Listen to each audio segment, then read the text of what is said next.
Hello दोस्तों, स्वागत है आप सभी का एक बार फिर से हमारे यूट्यूब चैनल में और साथ ही एक और नए ब्लॉग में। तो आज के ब्लॉग में हम जा रहे हैं अपने भैया के साथ इटावा मोतीझील हॉस्पिटल में, क्योंकि आज हमको उनको उनका मतलब मेडिकल सर्टिफिकेट बनवाना है उनके लाइसेंस रिन्यूअल के लिए। तो भैया और मैं बाइक से चल दिए इटावा। तो भैया के साथ हम जा रहे हैं और ब्लॉग भी शूट कर रहे हैं। तो थोड़ा सा हमें नर्वसनेस हो रही है, मतलब थोड़ी सी हेजिटेशन हो रही है कि पता नहीं भैया क्या सोच रहे होंगे, क्या मतलब मन में थोड़ा लगता है, मतलब बड़े भैया हैं इस वजह से। बट ऐसा फिर मतलब मैंने उनके सामने ऐसा कुछ किया नहीं और पीछे बैठ के हम ब्लॉग शूट करते रहे, उनको पता भी नहीं चला। और हम पहुंच गए मोतीझील, टाइम से पहुंच गए थे। अब टाइम से इसलिए पहुंच गए थे क्योंकि मैंने सोचा अगर टाइम से पहुंच जाएंगे तो क्या है, फिर टाइम से मतलब हमारा जो काम है वो भी हो जाएगा टाइम से। तो फिलहाल हम मोतीझील हॉस्पिटल पहुंच चुके थे। लगभग 7:15 8:30 के बीच में हम पहुंच गए थे मोतीझील। तो फिर हमने भैया की बाइक खड़ी करी, इधर इधर तो जंजीर लगी हुई है तो इधर ना खड़ी करके भैया को मैंने आगे भेज दिया और मैं वहाँ पे रुक गया कि हमने कहा चलो आप तब तक खड़े होके आ जाओ, खड़ी करके आ जाओ मोटरसाइकिल। और सामने जो रास्ता आपको दिख रहा है ये है जो हम लोग नहीं जाते ट्रामा की तरफ, तो वो है। अब उधर हमें जाना नहीं है। तो हमने क्या किया, हम लोग सीधा पहुँच गए ओपीडी में, जहाँ पर 1 रुपये का पर्चा कटता है। तो हमने देखा कि जो पहला वाला जो काउंटर था वो बंद था। तो हमने देखा फिर दूसरा वाला काउंटर वो चालू था। तो मैंने क्या किया, भैया को लगा दिया लाइन में। हमने कहा तब तक आप पर्चा कटवाओ। और तो भैया ने पर्चा कटवा के हमें दे दिया और हम लोग चल दिए सीधा ऊपर 140 नंबर रूम में, जहाँ पर मेडिकल सर्टिफिकेट के लिए जो मोहर लगती है। तो मैंने वहाँ पर देखा कि शटर बंद था, लॉक लगा हुआ था। अब हमने सोचा अब क्या करें, तब तक हमें मिल गए बलराम सिंह के भैया, मतलब बलराम सिंह कॉलेज जो पढ़ते हैं। तो उनसे फिर हमने थोड़ी बात करी और उसके बाद में जो हमारे जो सीनियर थे एक जीएनएम के भैया, फिर वो मिल गए। वो पूछने लगे गौरव कैसे आए थे कैसे नहीं। तो हमने बताया भैया ऐसे ऐसे थोड़ा काम था तो इस वजह से आए थे, मतलब भैया के मेडिकल सर्टिफिकेट के लिए। और तब तक हमें एक मिल गई दीदी ईएमटी वाली, जिनके साथ हमने पहले ड्यूटी कर रखी थी। तो वो मुझे बहुत अच्छे से जानती हैं और बहुत मतलब तारीफ़ करती हैं हमारी शायरी की, उनको मैं सुना चुका हूँ। फिर उसके बाद हम पहुँच गए इमरजेंसी में, जहाँ पर हमें मिले गोविंद भाई और उनके दोस्त, और साथ ही में हमारे एक और दोस्त थे विशेष भाई। तो फिर उनके पास थोड़ी देर हम रुके, उसके बाद फिर हम लोग इमरजेंसी से बाहर निकले। अच्छा, ये आकस्मिक बोर्ड है जहाँ पर जो नहीं नर्स की जो ड्यूटी लगती है, तो उनका जो टाइम टेबल और किसकी शिफ्ट है किसकी नहीं है वो रहता है। तो डॉक्टर को अभी आने में थोड़ा टाइम लग रहा था, 140 नंबर वाले जो डॉक्टर हैं जो मॉल लगाते हैं। तब तक मैंने सोचा कि तब तक और लोगों से मिल लिया जाए। तो हम लोग चल दिए ड्रामा की तरफ, सिटी स्कैन की तरफ। अच्छा, ये जो टीन डली हुई है ये है सिटी स्कैन। यहाँ पे जो सिटी स्कैन वाले जो पेशेंट होते हैं ये यहाँ पर होता है उनका। और इसके ठीक सामने जो बिल्डिंग है वो है ट्रामा सेंटर, यानी ऑर्थो वाले जितने पेशेंट होते हैं वो यहाँ आते हैं। अच्छा, ये रास्ता मुझे मेरे दोस्त ने बताया कि इधर से हम अंदर निकल सकते हैं। वैसे कसम से इतने दिन ड्यूटी करी मैंने, लेकिन हमने ये नहीं पता था मुझे कि मतलब ट्रामा सेंटर्स के अंदर से भी हम मिल सर्जिकल वार्ड में पहुंच सकते हैं। तो उसने जैसे बताया तो हम अंदर से, फिर हमने सोचा चलो अब तुमने बता दिया तो आज ट्राई कर लेते हैं। तो अंदर अंदर से मतलब अंदर के रास्ते से हम आ गए सीधा मेल सर्जिकल वार्ड में। तो बलराम सिंह के एक भैया मिल गए, तो उनसे हमने फिर बात करी। और साथ ही में जो हमारे कॉलेज जो जीएनएम के जो लोग थे फिर वो मिल गए हमें। तो फिर उनसे हमने बात करी और उनको कि दिल के टुकड़े इतने बारीक किए उसने मेरे, जिन्हें हम चाहकर भी उठा ना सके। मोहब्बत का तो समंदर था मेरे अंदर, मगर उसकी एक बूंद हम उस पर लुटा ना सके। और जिस दिन मुकर गया खुद महबूब हमारा हमको अपनाने से, फिर उसको पाने की हिम्मत हम जुटा ना सके। कि हमसे बात किए बगैर उसको नींद नहीं आती थी, हमारी एक झलक के लिए वो तरस जाती थी। उनकी इन बातों ने मुझे पागल कर दिया था, मेरे खाली दिल को अपनी मोहब्बत से भर दिया था।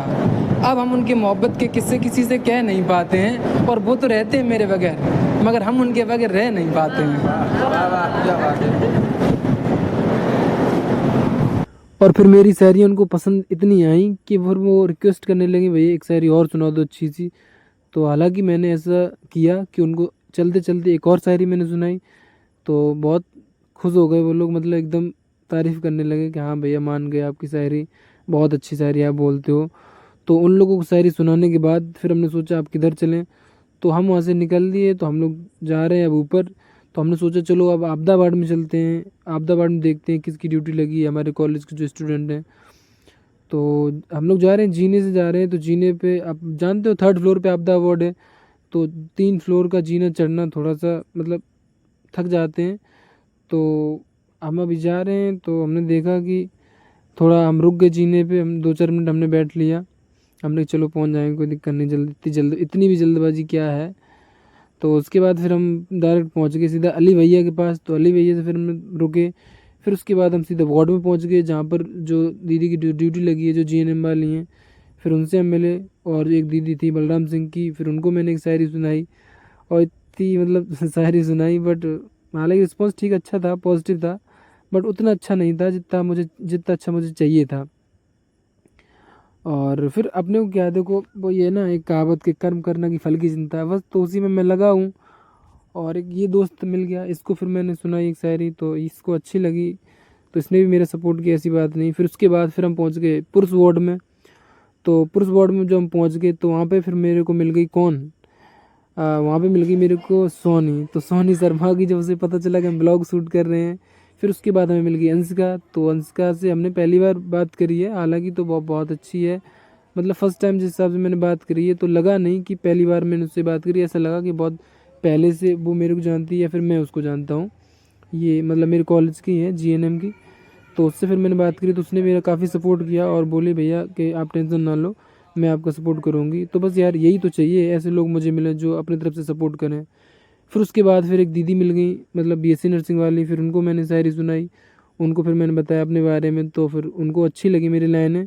तो बोली कोई नहीं भैया कि मैं आपका सपोर्ट करूँगी, मतलब जिस जिस जगह गए सब ने मेरा सपोर्ट किया। फिर उसके बाद फिर काजल दीदी के पास हम पहुँच गए। तो ये काजल दीदी, और पीछे जो बैठी वो सबा खान, और एक वो दीदी चश्मा वाली, फिर उनको मैंने शायरी सुनाई। और फिर तो एक शायरी है, मतलब जैसे कोई लड़का होता है ना, तो वो अपने महबूब के लिए शायरी लिखता है, मतलब 7 जन्म तक उसके लिए इंतज़ार कर सकता है। कि सारे ज़माने के सामने मैं तुझसे अपनी मोहब्बत का इजहार कर सकता हूँ, तेरी सोच से भी परे मैं तुझसे प्यार कर सकता हूँ, और तू अगर कहे मेरी जान तो एक जन्म क्या, मैं 7 जन्म तक तेरा इंतज़ार कर सकता हूँ। तो भैया का मेडिकल सर्टिफिकेट बन चुका है। तो मैंने सोचा भैया यहाँ पे क्या करेंगे, क्योंकि मेरा तो अभी ब्लॉग कंप्लीट हुआ नहीं है और मैं सब लोगों से मिले नहीं है। तो मैंने फाइनली मेडिकल बनवा के भैया को भेज दिया घर। और फिर मैंने देखा कि मुझे थोड़ी भूख लग रही थी, तो मैंने सोचा पहले कुछ खा लिया जाए, मतलब उसके बाद ब्लॉग फिर कंटिन्यू करेंगे बाद में।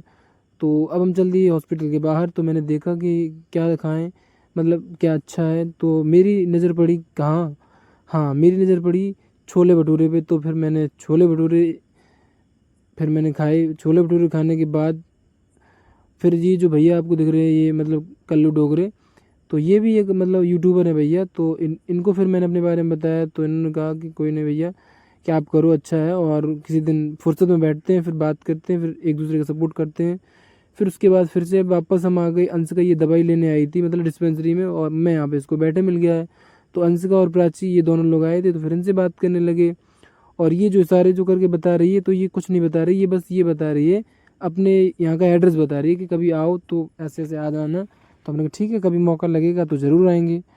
तो इन लोगों से मुलाकात करने के बाद फिर मुझे लगा चलो अब घर चलना चाहिए, अब ब्लॉग को ख़त्म करना चाहिए। तो हम चल दिए घर वापस। तो हमने कहा ठीक है, आज का ब्लॉग यहीं ख़त्म करते हैं। तो हम निकल दिए हॉस्पिटल से सीधे घर की तरफ। और दोस्तों कैसा लगा आपको ये वाला ब्लॉग, अगर पसंद आया हो तो एक लाइक कर देना, एक प्यारा सा कमेंट कर देना, और अगर अभी तक आप हमारे चैनल पर नए हो तो सब्सक्राइब कर लेना।